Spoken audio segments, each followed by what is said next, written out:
Is prior radiation therapy a risk factor for lung cancer? Have you ever wondered how prior radiation therapy might impact lung health? It turns out that radiation therapy to the chest is indeed a recognized risk factor for developing lung cancer later in life. This is especially true for patients treated for cancers like breast cancer or Hodgkin lymphoma. The reason behind this increased risk lies in the DNA damage that radiation can cause to healthy lung cells. When radiation therapy is administered, high-energy beams are used to target cancer cells, damaging their DNA to kill them. However, this process can also inadvertently harm normal lung tissue. Over time, this damage can lead to mutations that may result in lung cancer. The risk of developing lung cancer typically becomes noticeable many years after the radiation treatment, often around 10 years or more. Several factors influence the level of risk associated with prior radiation therapy. One key factor is the dose of radiation and the area that was exposed. Higher doses and radiation fields that are closer to the lungs can increase the risk significantly.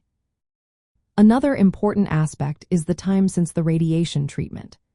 Research indicates that the risk for lung cancer tends to rise starting about 5 to 10 years after the treatment and can continue to increase with longer follow-up periods. Smoking status also plays a critical role.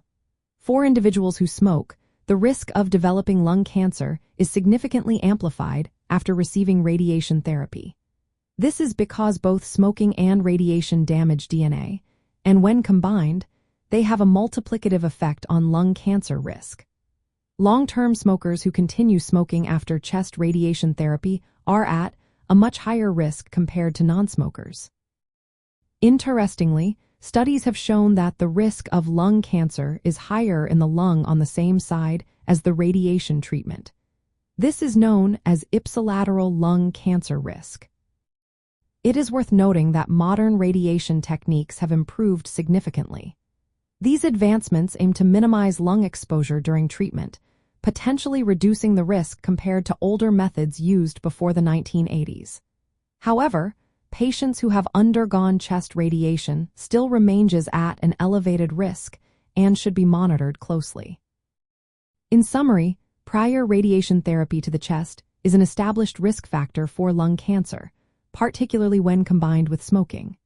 This highlights the importance of smoking cessation and careful long-term follow-up for anyone who has had chest radiation therapy. It is essential to support lung health and ensure early detection of lung cancer. If you have concerns about your health or risk factors, consulting with a healthcare professional is always a wise choice.